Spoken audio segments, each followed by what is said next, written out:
Quero te convidar para abrir a sua Bíblia lá em Isaías, capítulo 55. Nós vamos ler todo esse capítulo, livro do profeta Isaías, capítulo 55. Leremos, queridos irmãos, do versículo 1 até o versículo 13. Isaías, capítulo 55, versículo 1 até o versículo 13.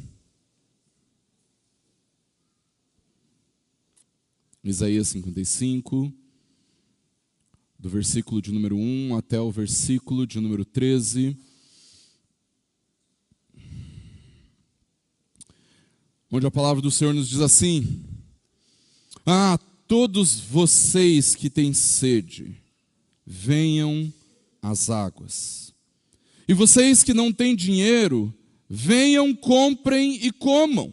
Sim, venham e comprem, sem dinheiro e sem preço, vinho e leite.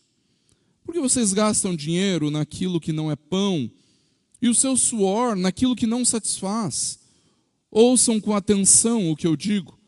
Comam o que é bom, e vocês irão saborear comidas deliciosas.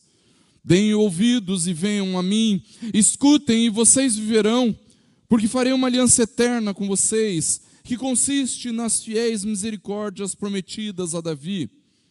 Eis que eu fiz dele uma testemunha aos povos, um príncipe e um governador dos povos. Eis que você chamará uma nação que você não conhece, e uma nação que nunca o conheceu virá correndo para junto de você, por causa do Senhor seu Deus e do Santo de Israel, porque este o glorificou. Busquem o Senhor enquanto ele pode ser encontrado. Invoquem-no enquanto ele está perto. Que o ímpio abandone o seu mau caminho e o homem mau os seus pensamentos. Converta-se ao Senhor, que se compadecerá dele, e volte-se para o nosso Deus, porque é rico em perdoar. Porque os meus pensamentos não são os pensamentos de vocês, e os caminhos de vocês não são os meus caminhos, diz o Senhor. Porque assim como os céus são mais altos do que a terra, assim os meus caminhos são mais altos do que os seus caminhos, e os meus pensamentos são mais altos do que os pensamentos de vocês. Porque assim como a chuva e a neve descem dos céus e para lá não voltam, sem que primeiro reguem a terra e a fecundem e a façam brotar para dar semente ao semeador e pão ao que come, assim será a palavra que sair da minha boca. Não voltará para mim vazia, mas fará o que me apraz e prosperará naquilo para que a designei. Vocês sairão com alegria e em paz serão guiados. Os montes e as colinas romperão em cânticos diante de vocês, e todas as árvores do campo baterão palmas. Em lugar do espinheiro crescerá o cipreste, em lugar da sarça crescerá a murta, e isso será glória para o Senhor, e sinal eterno que nunca se apagará. Vamos orar? Deus, em nome de Jesus, Pai, nós estamos diante da Tua palavra e na presença do Senhor. E porque o Senhor está aqui, Deus, nós pedimos para que o Senhor, por graça e misericórdia, fale conosco. Deus, por favor, que o Senhor rompa as amarras dos corações endurecidos, para ouvirmos a Tua voz. Fala conosco, que o Teu Santo Espírito que em nós habita possa comunicar a verdade do Senhor a nós nessa noite, para que nós sejamos verdadeiramente impactados e transformados pela Tua palavra e pelo mover do Senhor nas nossas vidas. Opera em nós, é o que nós te pedimos em nome e pela glória do Senhor Jesus. Amém. Se você é alguém mais conectado nas redes sociais, eu acho que você já deve ter visto o que vem acontecendo na Universidade de Asbury, nos Estados Unidos. Mas se você não está muito conectado, se você não está percebendo, ou se você não soube o que aconteceu, os relatos que nós temos é que no dia 8 de fevereiro, ou seja, já fazem quase 20 dias, os estudantes daquela universidade se reuniram na capela da universidade para o culto semanal que aquela universidade pratica cotidianamente, regularmente, toda semana, na quarta-feira pela manhã. os estudantes são chamados para o tempo de culto, um tempo de devocional, um tempo simples, com cânticos, oração, leitura e pregação da palavra. E no dia 8 de fevereiro, por algum motivo que nos escapa à razão, a presença de Deus tomou aquele lugar de tal maneira que até hoje eles não pararam.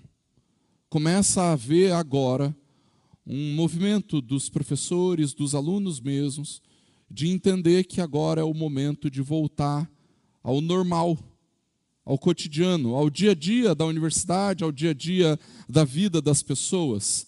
No entanto, os relatos nos dizem que uma cidade, a cidade de Ilmore, onde fica a Universidade de Asbury, que é uma cidade de pouco mais de 6.000 habitantes, estava recebendo quase que diariamente uma visita de quase 30.000 pessoas, 30.000 crentes, numa cidade de 6.000 habitantes, tentando ver, provar e experimentar do que era aquilo que estava acontecendo na capela da Universidade de Asbury. Todos os relatos que li e tudo aquilo que eu vi e ouvi e li e aprendi nesses dias, desde o dia 9 de fevereiro, que foi quando eu fiquei sabendo e comecei a acompanhar, dão a entender, queridos, que o Senhor, pela sua graça, bondade e misericórdia, derramou naquele lugar um verdadeiro avivamento, um avivamento genuíno.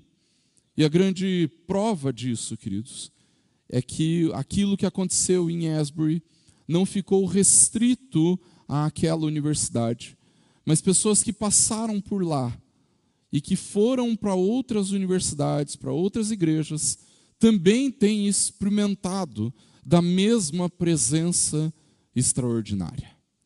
E quando nós olhamos para as gravações, para as filmagens, para os relatos, queridos, nós vemos ali em Asbury algo que não é comum quando nós falamos a respeito de avivamento. Para você que já viu algum vídeo, para você que já presenciou, ou que presenciou não, porque eu acho que ninguém foi para lá, né? Mas para você que olhou e leu e viu alguma coisa a respeito, deve ter notado que existe algo acontecendo lá e em outros lugares que é um pouco diferente daquilo que nós estamos acostumados a pensar quando nós falamos de avivamento. E é inevitável que a pergunta venha ao nosso coração, principalmente quando nós falamos da nossa vida como igreja, e para aqueles que estiveram no nosso acampamento, experimentaram de algo extraordinário. Eu acho que é natural a gente começar a se perguntar, queridos, o que é o verdadeiro avivamento? O que é um avivamento real? E a única resposta, de acordo com a palavra, mas também de acordo com a história da igreja, que eu encontro, queridos, um avivamento é o derramar extraordinário da presença de Deus em meio ao seu povo. Eu não consigo encontrar outra definição que não seja um derramar extraordinário da presença de Deus em meio ao seu povo. Dons carismáticos, curas, emoções impactantes e tudo aquilo que nós costumamos pensar quando nós falamos de avivamentos, queridos, são apenas consequências dessa presença extraordinária de Deus em meio ao seu povo. E quando nós falamos de avivamento, queridos, eu acho que é inevitável nós pensarmos a respeito da realidade em que nós mesmos vivemos como igreja, como povo de Deus, como cidade, como denominação. Eu nunca vou esquecer, queridos, que na ocasião dos 150 anos da Igreja Presbiteriana do Brasil, se eu não me engano, o reverendo Roberto Brasileiro, pregando, falava que não passava um único dia sequer sem que ele clamasse para que Deus trouxesse um grande avivamento para a nossa denominação. Um grande avivamento para a Igreja Presbiteriana do Brasil. E na ocasião, ele mesmo disse, a IPB surgiu de um avivamento de um grande avivamento nos Estados Unidos. Mas a IPB ainda não provou de um grande avivamento. Acontece, irmãos, que nós, diante disso, precisamos passar a considerar algumas coisas a respeito do verdadeiro avivamento. E é justamente sobre isso que eu gostaria de conversar com os irmãos na noite de hoje, a partir do texto de Isaías capítulo 55.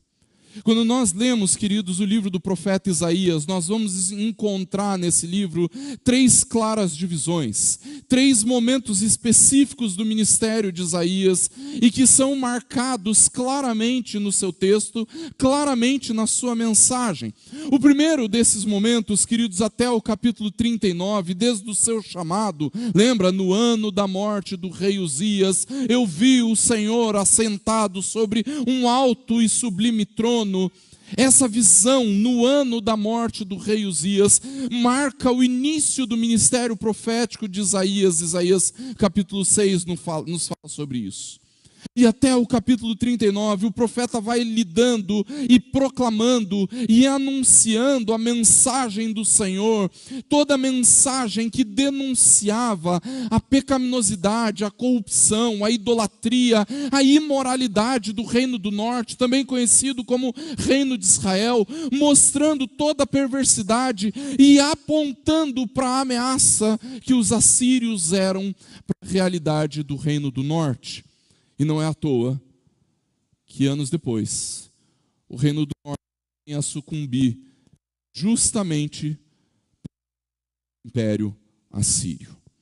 E diante disso, queridos, o profeta começa uma nova fase da sua mensagem, uma nova fase do seu ministério, dos capítulos 40 ao 55, quando Isaías, presenciando o reino do norte sendo tomado pela Assíria, e então vendo o reino de Judá perdido também em alguns dos seus reis, sem olhar para o Senhor, sem reconhecer quem Deus era, sem temor do Senhor, e vendo a ameaça de Senaqueribe, Isaías começa a dizer e a proclamar uma mensagem de juízo do Senhor, uma mensagem que era completamente que enfatizava completamente a realidade, uma chamada ao arrependimento, porque um dia o Senhor viria com a sua restauração, mas antes que o Senhor viesse com restauração,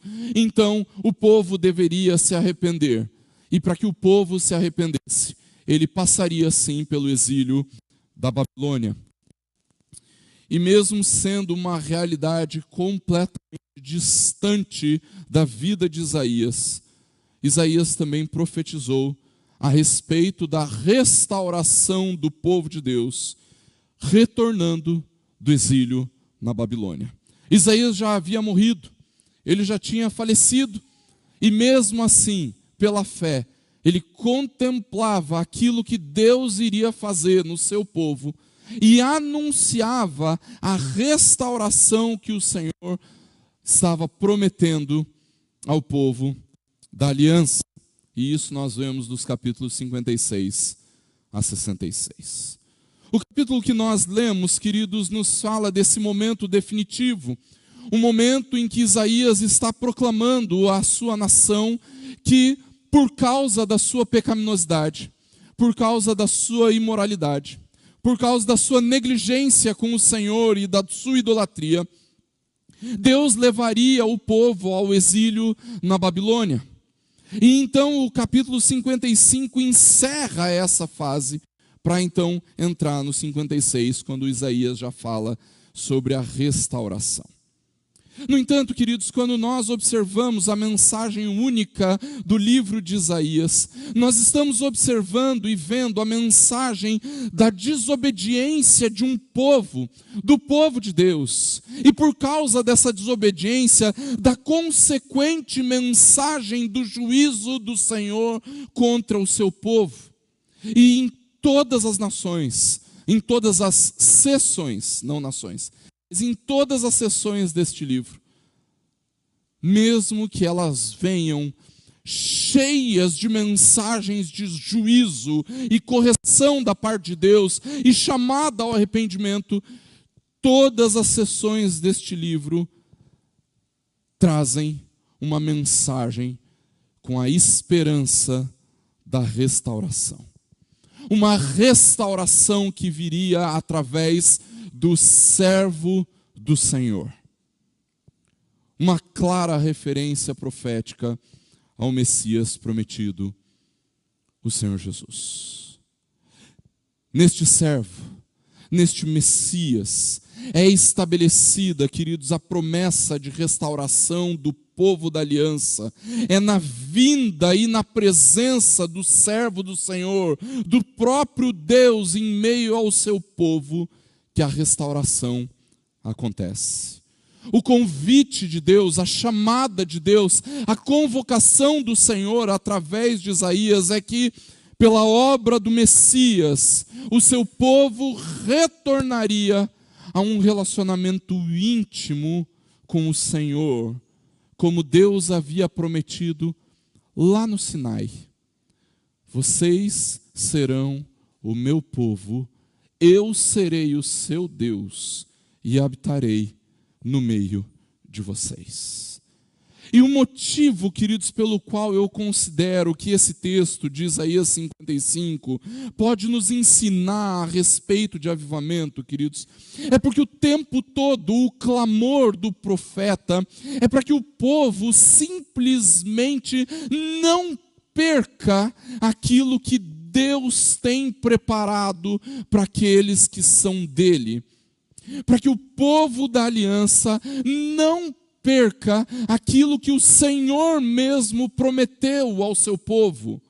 A promessa maravilhosa de que vocês serão o meu povo, eu serei o seu Deus e eu habitarei no meio de vocês. Toda a mensagem do livro do profeta Isaías, queridos, fala e nos aponta um grande momento de restauração, de reavivamento, de avivamento, de redenção, porque ele nos fala sobre a vinda e a presença gloriosa do Senhor como Salvador do seu povo, de uma presença majestosa e extraordinária na vida do seu povo, trazendo cura, redenção, libertação, trazendo verdadeira prosperidade da alma.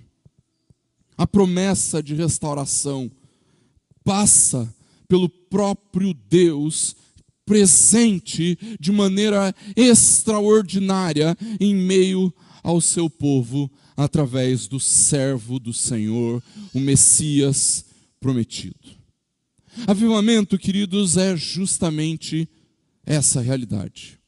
Um mover tão extraordinário que comprova que a restauração e o renovo de Deus chegou ao seu povo por intermédio de Cristo, pela presença e pelo poder de Cristo atuando na vida da igreja, e as manifestações extraordinárias nada mais são, e aqui eu não quero diminuí-las, mas elas não são nada mais do que uma consequência dessa presença extraordinária de Deus entre o seu povo.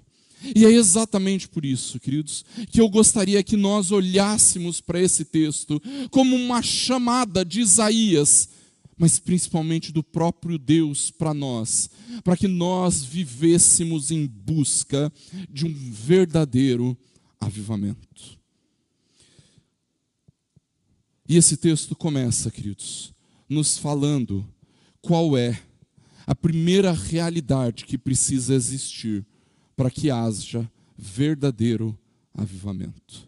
E a primeira realidade de um verdadeiro avivamento, queridos, é um anseio genuíno pelo Senhor. Tudo começa por uma sede genuína de Deus, um anseio tremendo por quem Deus é, pela sua presença extraordinária. Não é isso que o profeta clama nos versículos 1 e 2? Todos vocês que têm sede, tudo começa no sentir sede, anseio por Deus. O convite é para aqueles que têm anseio, sede de Deus. Para esses, todos vocês que têm sede, venham às águas. Vocês que não têm dinheiro, venham, comprem e comam. Sim, venham, comprem, sem dinheiro, sem preço, vinho e leite. Por que vocês gastam dinheiro naquilo que não é pão? E o seu suor naquilo que não satisfaz? Ouçam com atenção o que eu digo. Comam o que é bom e vocês irão saborear comidas deliciosas. O texto começa com um grande clamor do Senhor, mas um clamor gracioso, um clamor verdadeiro, real, demonstrando a sua graça, bondade e misericórdia. Por 3 vezes nesses 2 versículos, queridos, o Senhor chama o seu povo: venham, venham, venham. Deus nos chamando graciosamente, e o tempo todo nós somos chamados para atentar para essa oferta graciosa e gloriosa do Senhor para nós. Venham, venham, venham. Mas Ele nos mostra que essa chamada não é para qualquer um. Essa chamada é para aqueles que verdadeiramente têm sede. Essa chamada é para aqueles que reconhecem que não tem nada, que não tem recurso, que não tem dinheiro, que não tem em si mesmo os recursos necessários para encontrar satisfação na vida. É uma oferta gratuita. Deus não espera nada de nós. Ele não espera que nós tenhamos uma vida assim ou assado, ao contrário, Ele chama vocês mesmos que não têm recurso, que não têm dinheiro. É uma demonstração dessa provisão graciosa de Deus através do seu servo Messias, que daria a sua vida em nosso lugar, em nosso favor. Uma oferta preciosa e graciosa que não tem preço a ser pago e que nós não poderíamos fazer nada para merecê-la.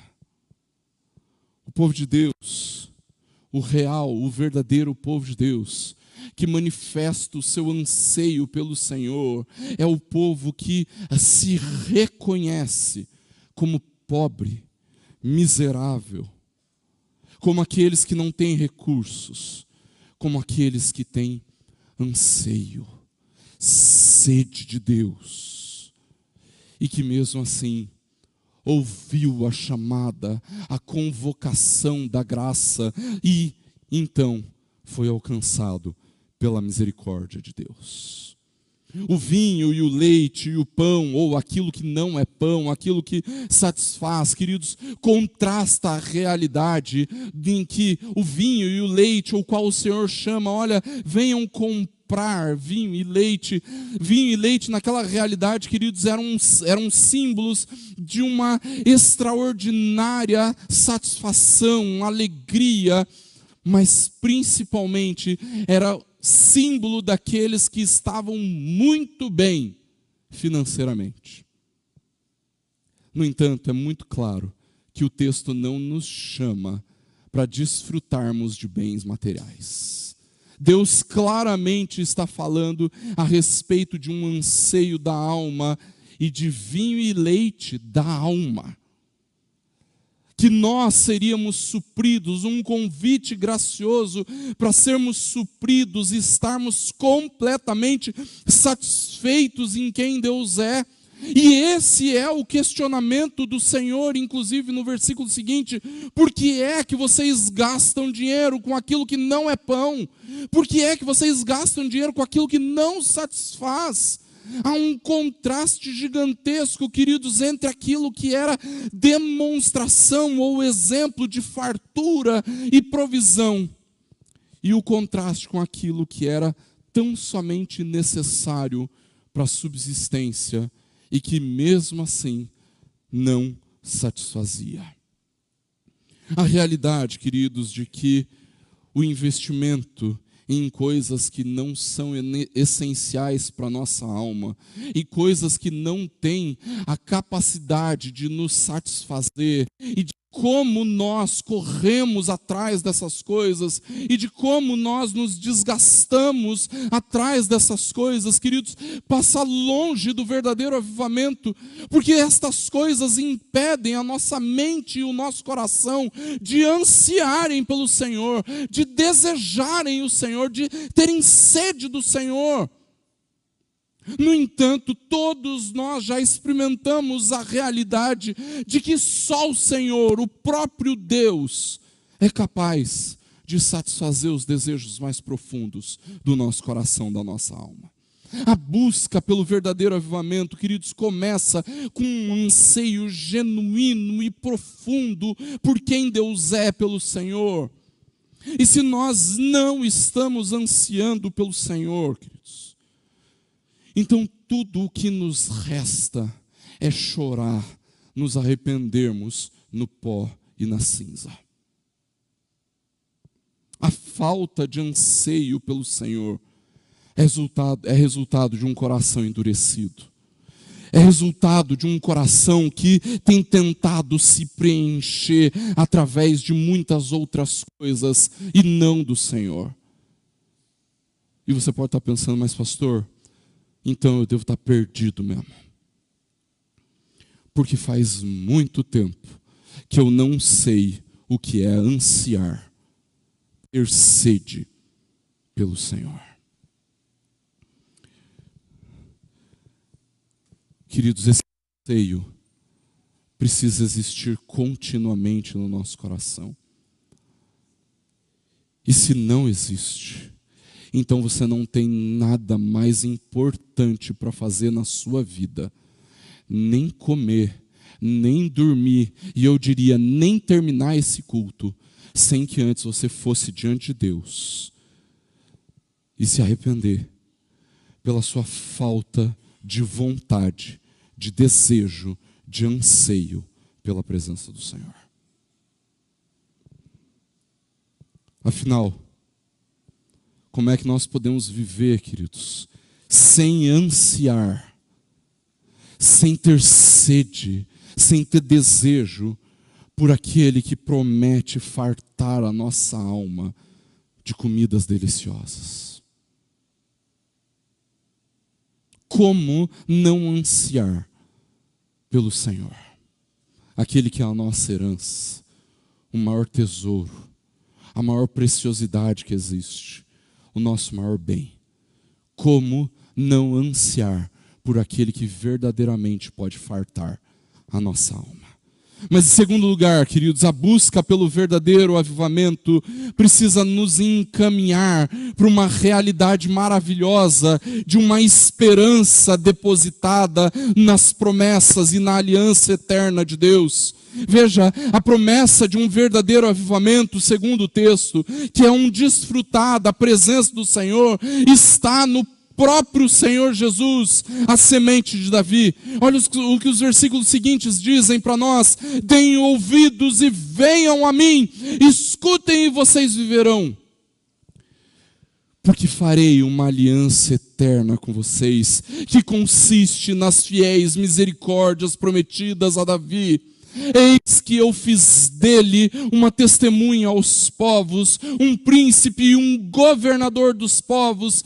Eis que você chamará uma nação que você não conhece, e uma nação que nunca o conheceu, virá correndo para junto de você, por causa do Senhor, seu Deus, e do Santo de Israel, porque este o glorificou. Na aliança que o Senhor estabeleceu com Davi, e é importante você entender que quando Isaías traz essa profecia, traz esta mensagem, queridos, Davi já havia morrido há muitos anos, o reino já estava dividido, Salomão, filho de Davi, já havia morrido, o reino dividido havia se encaminhado nas suas perversões, imoralidades, idolatrias, ainda que de tempos em tempos o Senhor suscitasse um rei que reconduzisse o povo a presença do Senhor, que redemonstrasse pela lei e pelo culto, pela adoração, que o Senhor chamava o seu povo novamente.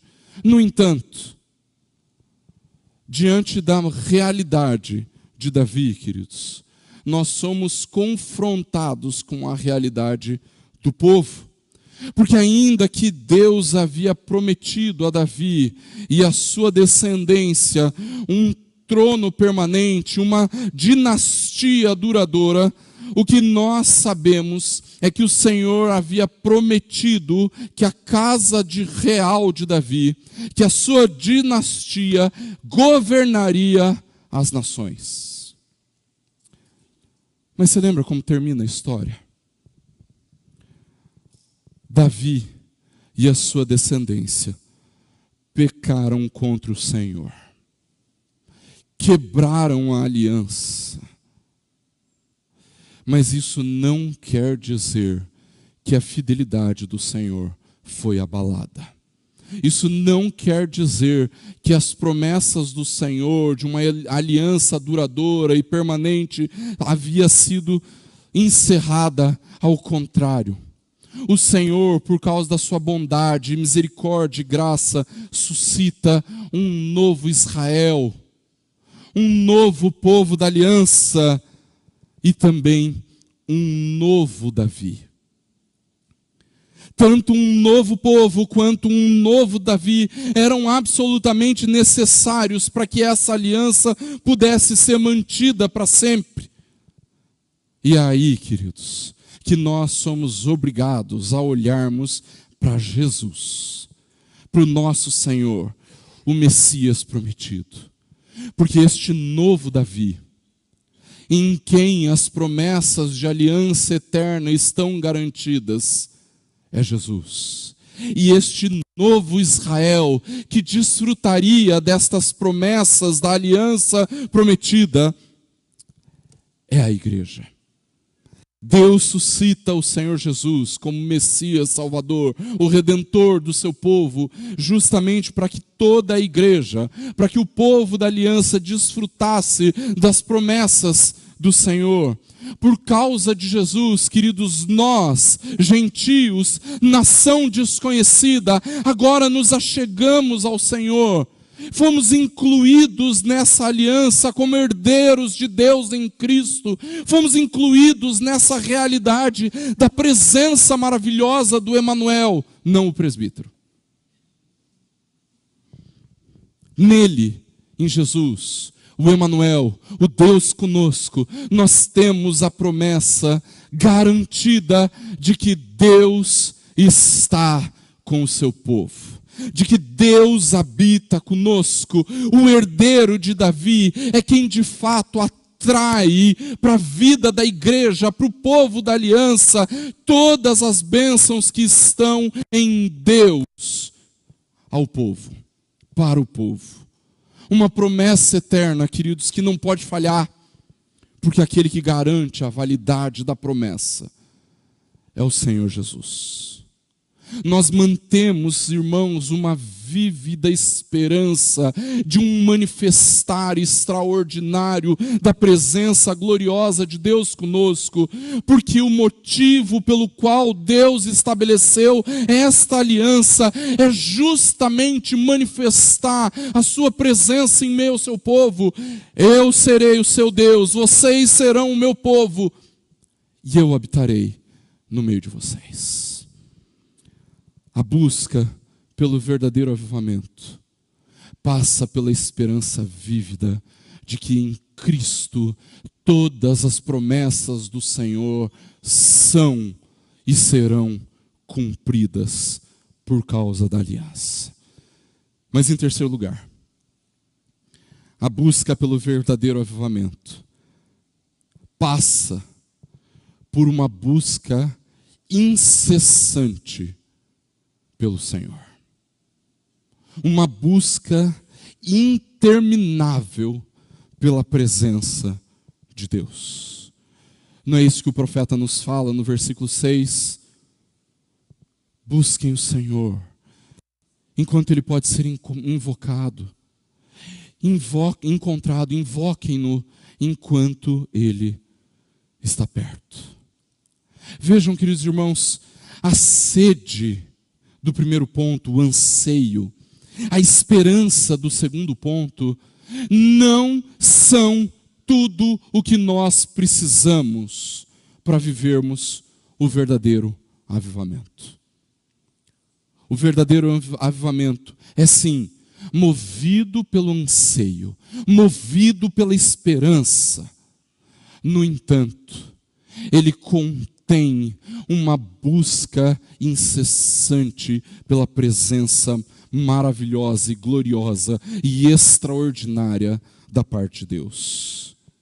Veja, ainda que o avivamento, o vir de Deus, o chegar de Deus, seja algo que acontece pela graça, pela misericórdia e ainda mais pela sua soberania, apenas, tão somente sentir sede e ter esperança não vai nos fazer provar de avivamento. É preciso buscar. Não são realidades automáticas. Queridos, nós estamos acostumados, porque construímos uma teologia sólida, de acordo com aquilo que a Bíblia nos ensina, a pensarmos na vida cristã como algo que acontece automaticamente. Deus predestinou aqueles que serão salvos, e está tudo bem com isso. Acontece automaticamente. Por causa da morte de Cristo na cruz do Calvário, Deus justifica o pecador, e não há nada que nós possamos fazer a respeito disso. Aconteceu automaticamente pela fé. No entanto, queridos, nós não podemos ignorar as milhares de passagens em que Deus fala, Deus nos convoca, Deus nos ordena a vivermos coisas que não acontecem automaticamente na nossa vida. Deixa eu te perguntar, a sua luta contra o pecado acontece com você sentadão de boa? Ou é com muita lágrima, muito arrependimento e oração incessante que nós lutamos contra o pecado? Queridos, quando a Bíblia nos fala, nos ordena e nos convoquem, busquem o Senhor enquanto Ele pode ser encontrado, invoquem-no enquanto Ele está perto, é porque o Senhor está o tempo todo nos chamando. Eu estou aqui, disponível, busquem a minha presença. E como diz o salmista, buscarei, pois, a presença do Senhor. Mas entenda, irmãos, queridos, as crianças estão voltando, mas não perca o restante da mensagem. Deixa eles. Eles vão fazer a bagunça deles, eles vão sentar, vão conversar, empolgadíssimos, porque eles acabaram de ouvir o Senhor lá no culto infantil. E é impossível ouvir Deus e ficar parado. Eles ouviram o Senhor falando com eles, e eles estão agitados. Não se incomode. Mas continue prestando atenção aqui. Queridos, quando nós falamos a respeito dessa busca incessante, nós não estamos falando sobre acréscimos de informações sobre Deus. Nós estamos falando sobre uma busca contínua pela manifestação da presença e do caráter de Deus de maneira extraordinária em meio ao seu povo. Buscar o Senhor é a única resposta adequada para os constantes convites de Deus nesse texto. Venham, venham, venham, me ouçam. É preciso invocar a Deus. Mas até mesmo neste ato, nessa convocação, me busquem, venham a mim, ouçam. O Senhor manifesta a sua misericórdia. Porque por enquanto, o Senhor pode ser encontrado. Por enquanto, o Senhor está perto. Não espere chegar o momento em que isso se tornará impossível. Busque agora. Há uma tremenda manifestação da misericórdia de Deus expressa pela sua paciência nesse texto. E por causa da sua bondade, paciência e misericórdia, Ele continua nos exortando: busquem o Senhor, invoquem-no enquanto está perto. Buscar a Deus, queridos, é usufruir dessa misericordiosa paciência que Deus demonstra quando Ele constantemente nos chama: venham, venham, venham. Em quarto lugar, nós não podemos ignorar que o verdadeiro avivamento e a busca pelo verdadeiro avivamento é precedida e constantemente acompanhada por arrependimento e contínuo abandono de pecados. Não existe avivamento se não existir arrependimento e mudança de vida. Não é isso que o versículo 7 nos diz? Que o ímpio abandone o seu mau caminho e o homem mau os seus pensamentos, converta-se ao Senhor, que se compadecerá dele, e volte-se para o nosso Deus, porque é rico em perdoar. O grande mover de Deus, manifestando a sua presença extraordinária em Asbury, nos Estados Unidos, queridos, foi movido exatamente por um grande movimento de confissões de pecado. Foram dezenas de jovens que naquela manhã começaram a se prostrar diante do Senhor, confessando os seus pecados e falando da necessidade, do anseio por transformação que só o Senhor faz. Queridos irmãos, nós não podemos ignorar a realidade de que uma fé verdadeira, uma fé real, requer arrependimento e mudança de comportamento. Se no primeiro texto, se no primeiro versículo, o Senhor Jesus, o Senhor Deus, o próprio Deus nos convida: venha do jeito como você está. Agora que você está aqui, é momento para se arrepender dos seus maus caminhos. É momento de abandonar os seus maus pensamentos. É momento de provar da compaixão e da rica misericórdia de Deus ao se arrepender e mudar de vida. A presença do Senhor, queridos, nos faz perceber a nossa pecaminosidade. O senso imediato de que essa presença majestosa, gloriosa, poderosa, cheia de autoridade e juízo está no nosso meio, nos traz a sensação de que nós podemos ser destruídos a qualquer momento, a qualquer minuto. O Senhor, num estalar de dedos, pode nos consumir por causa da sua santa presença e por causa do nosso pecado. Esse senso que mistura uma ideia de horror, de temor de Deus, mas que nos faz contemplar a santidade de Deus, queridos, precisa nos conduzir ao arrependimento. Não é assim que Isaías está quando ele se vê diante do Senhor lá no capítulo 6? Ai de mim, estou perdido, porque eu vi o Senhor. Ai de mim, eu estou perdido, porque eu tenho lábios impuros e eu habito no meio de um povo de lábios impuros. Eu estou perdido.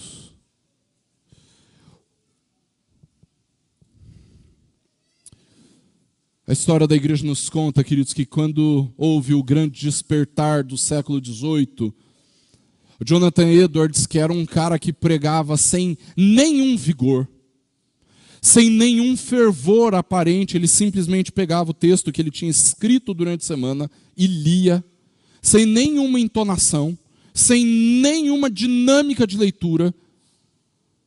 A história da igreja nos conta, queridos, que as pessoas, ao ouvirem a pregação, uma específica, se seguravam nas pilastras da igreja com medo, com temor santo de que por causa da santidade de Deus, o chão da igreja se abrisse e as pessoas fossem consumidas ali.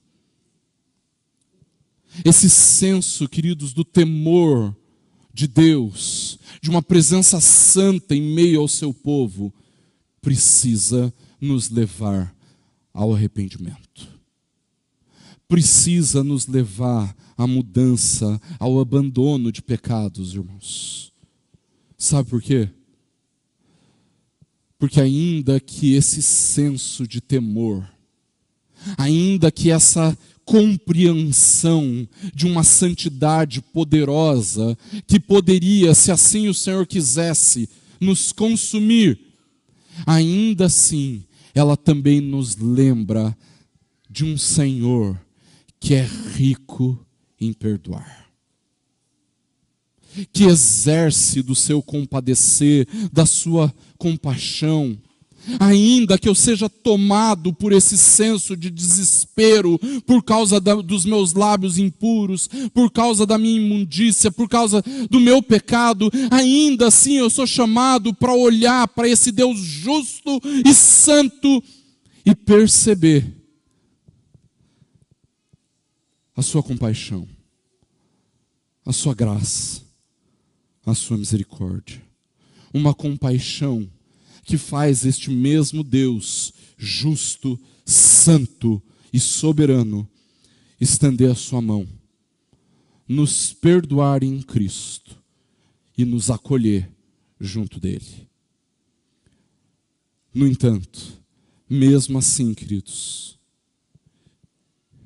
ele exige mãos santas para adorá-lo. Ele exige um coração purificado na sua presença. Gente que quer viver na presença de Deus, crê que foi purificado e justificado em Cristo, mas que luta continuamente contra a sua própria maldade, perversidade e idolatria.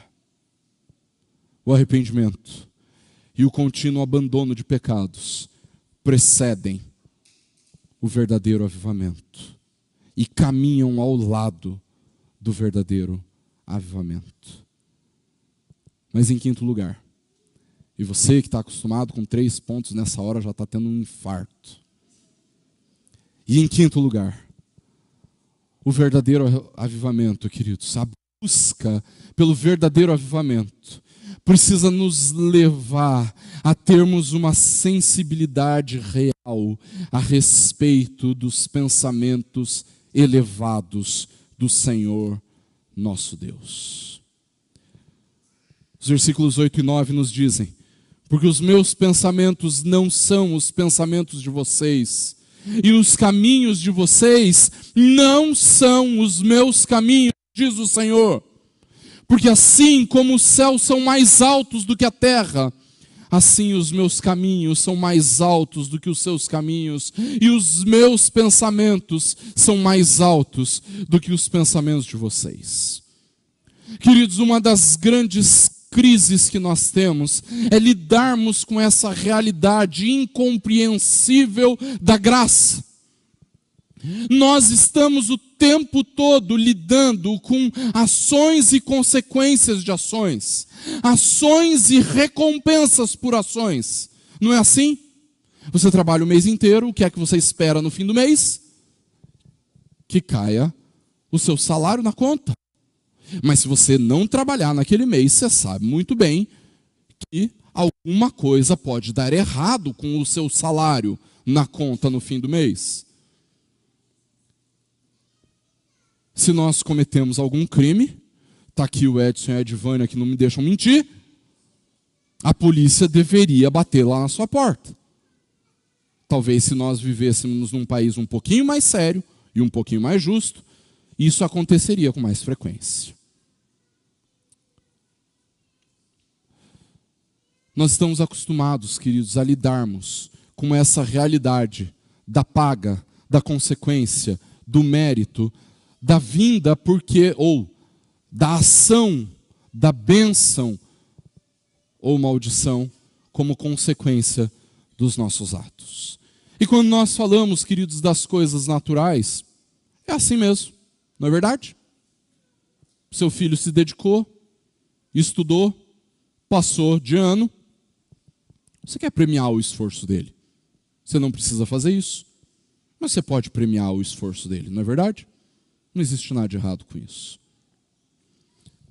No entanto, queridos, quando nós olhamos para a realidade do Senhor, nós percebemos que essa realidade da graça é algo completamente incompreensível.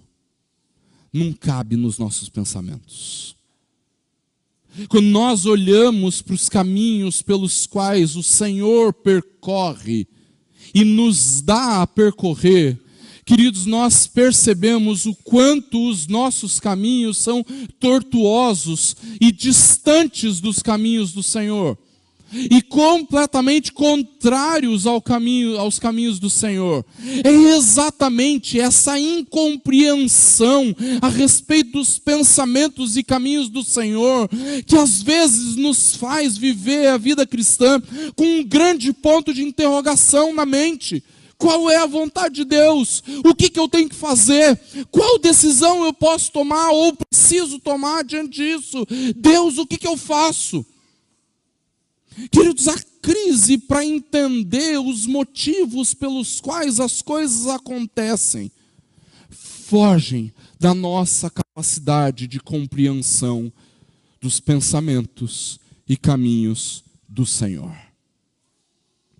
No entanto, quando o Senhor nos faz atentar para os seus pensamentos e caminhos, queridos, Ele está nos querendo que nós não tentemos compreender quais são, mas que nós estejamos sensíveis para crer que apesar de nós não entendermos muitas das coisas que acontecem nas nossas vidas, os pensamentos do Senhor não são resultado de um capricho pessoal de Deus, ou então de uma falta de planejamento do Senhor. Ao contrário, os caminhos e pensamentos do Senhor manifestam a sua soberania, a sua bondade, a sua santidade e a sua justiça para nos tratar, corrigir, mas também para nos receber e acolher.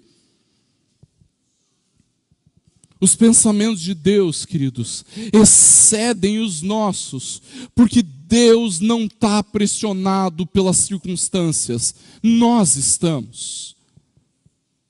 Os pensamentos de Deus são resultado da sua bondosa graça, da sua soberania poderosa, e isso excede a capacidade que nós temos de compreendermos a realidade, queridos. É por isso que os pensamentos e os caminhos de Deus são mais altos do que os nossos.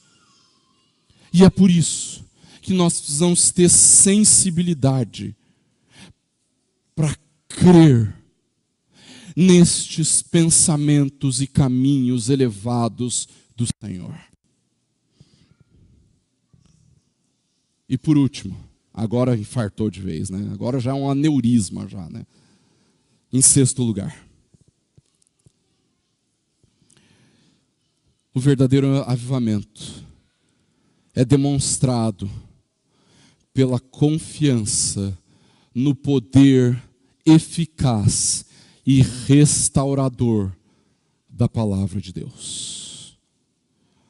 Os versículos 10 e 11 nos mostram: porque assim como a chuva e a neve descem dos céus e para lá não voltam, sem que primeiro reguem a terra e a fecundem e a façam brotar, para dar semente ao semeador e pão ao que come, assim será a palavra que sair da minha boca, não voltará para mim vazia, mas fará o que me apraz e prosperará naquilo para que a designei.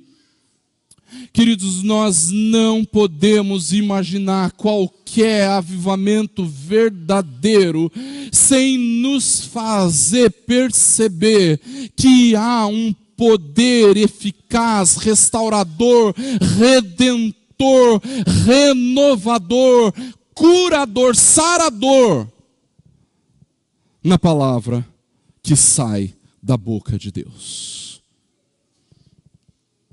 A palavra, queridos, é justamente aquilo que nos ajuda a distinguir esses pensamentos e propósitos divinos dos versículos anteriores.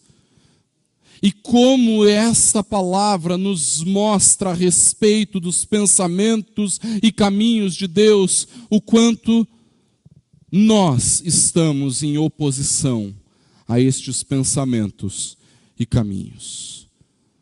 Ela nos mostra que os pensamentos e caminhos de Deus serão cumpridos pelo seu propósito e desígnio, mas que os projetos humanos são sim falíveis e circunstanciais. A palavra do Senhor, queridos, não retorna para Ele sem antes cumprir os propósitos soberanos para os quais Deus designou essa palavra. Um relacionamento salvífico, intenso e profundo com o Senhor não depende de uma compreensão completa daquilo que Deus está fazendo, porque nós nunca compreenderíamos os pensamentos e caminhos do Senhor. Muito mais do que isso, depende da nossa submissão a essa palavra restauradora. Depende de nós crermos que essa palavra é sim eficaz, viva, capaz de transformar a nossa vida, a vida da igreja e a vida daqueles que não creem no Senhor Jesus. Concluindo, queridos, nós não podemos ignorar os últimos 2 versículos. A realidade transformada para a glória do Senhor. Normalmente, quando nós ouvimos falar, queridos, a respeito de avivamentos, a primeira coisa que nós pensamos são: quais são os frutos? Eu já ouvi várias vezes: o meu problema não é cair na presença de Deus, o meu problema é como se levanta. Mas o que é que estão fazendo depois desse avivamento? Quantas universidades eles fizeram a partir dali? Quantos gênios filosóficos brotaram daquele avivamento? Ou então, quantas ONGs de atendimento à sociedade eles fundaram a partir daquele avivamento? Ou então, quantas igrejas eles plantaram a partir daquele avivamento? Ou então, quantos pastores e missionários foram enviados a partir daquele avivamento? Você já percebeu que a gente está o tempo todo querendo contabilizar frutos de avivamento? Sabe por quê, queridos? Porque nós simplesmente não conseguimos perceber que o fruto do avivamento é o próprio avivamento. É o avivamento em si. O fruto de um verdadeiro avivamento é um deleite extraordinário na presença do Senhor. O fruto do avivamento é o Senhor, que transforma vidas, que transforma realidades, que muda a existência por causa da sua bondade, poder e graça. Quando os versículos 12 e 13 nos diz: Vocês sairão com alegria e em paz serão guiados. Os montes e as colinas romperão em cânticos diante de vocês, e todas as árvores do campo baterão palmas. Em lugar do espinheiro crescerá o cipreste, em lugar da sarça crescerá a murta, e isso será glória para o Senhor, e sinal eterno que nunca se apagará. Deixa eu te perguntar, quem é que traz alegria e paz? O Senhor.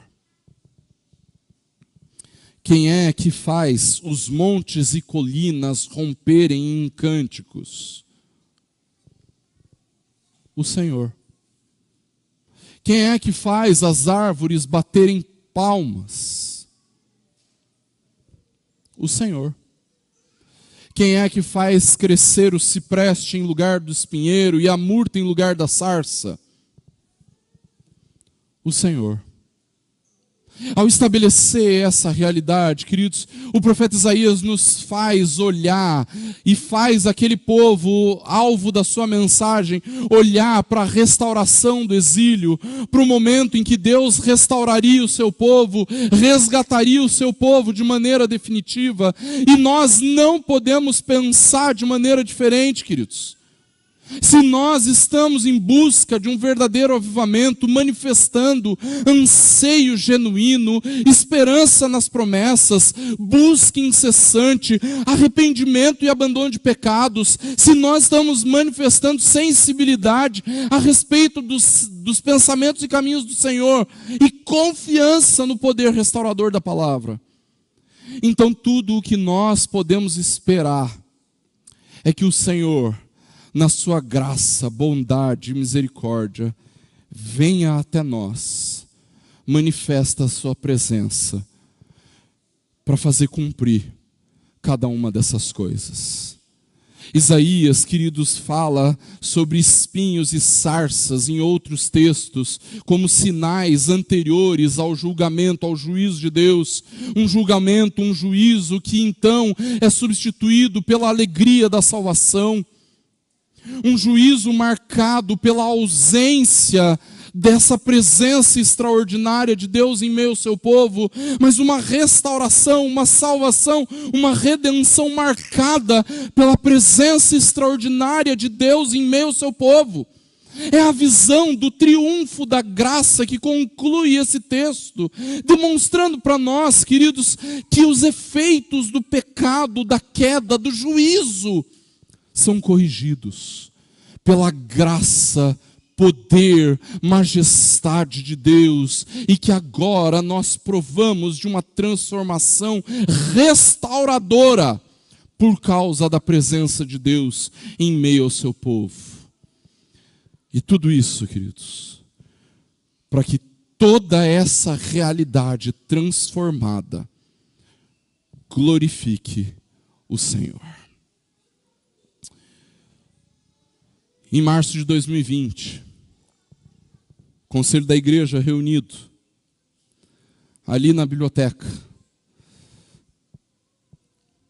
tomou a decisão de parar os cultos presenciais por causa do risco da pandemia. Os irmãos que estavam aqui lembram disso, não é verdade? Que tristeza, irmãos. Que dor. Que dificuldade.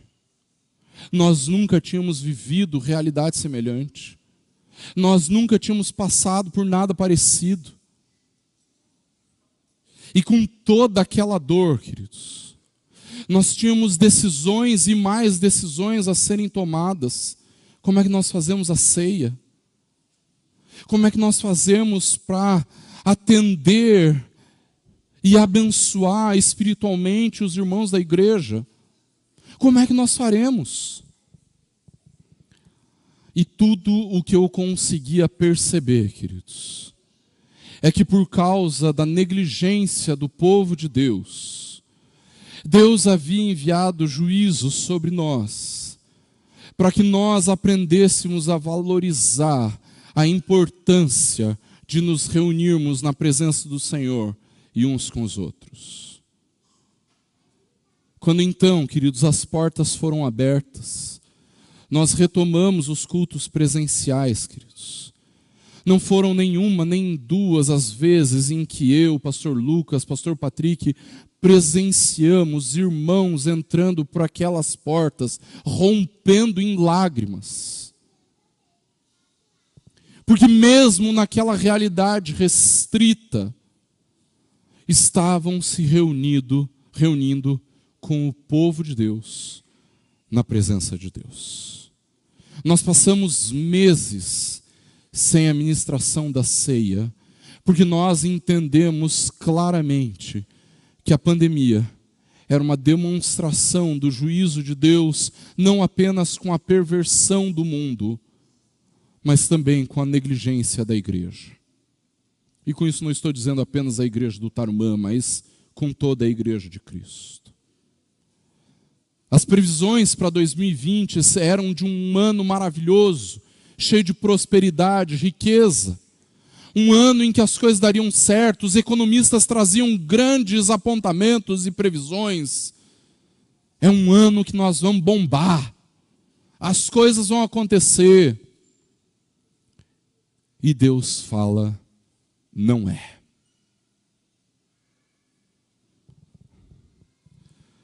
Mas aí o tempo passa, as portas se abrem, a igreja volta a se encontrar, a se reunir. Muitos não. Para nossa tristeza, muitos ainda estão em pandemia. Abandonaram o povo de Deus, a presença do Senhor. No entanto, é muito significativo, pela leitura que nós fazemos dos profetas, que logo depois de uma demonstração clara do juízo de Deus sobre todos os povos, sobre a igreja, o Senhor, pela sua bondade e graça, nos faça provar de uma maravilhosa restauração, de um verdadeiro avivamento, por causa da presença dele em meio ao seu povo. A pergunta que eu te faço é: você verdadeiramente espera por isso? Você verdadeiramente busca por isso? Que Deus nos abençoe, queridos, para que nós possamos buscar o verdadeiro avivamento. Deus, em nome de Jesus, Pai, nós nos humilhamos diante do Senhor. Reconhecemos que tudo que acontece na nossa vida é por causa da Tua bondade e graça, Deus.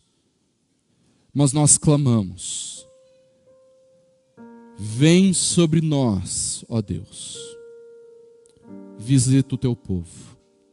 Pai, em nome de Jesus, eu sei de gente que há anos clama por um mover e uma presença extraordinária da parte do Senhor na nossa igreja, a Igreja Presbiteriana do Tarumã, mas também na nossa denominação, a Igreja Presbiteriana do Brasil.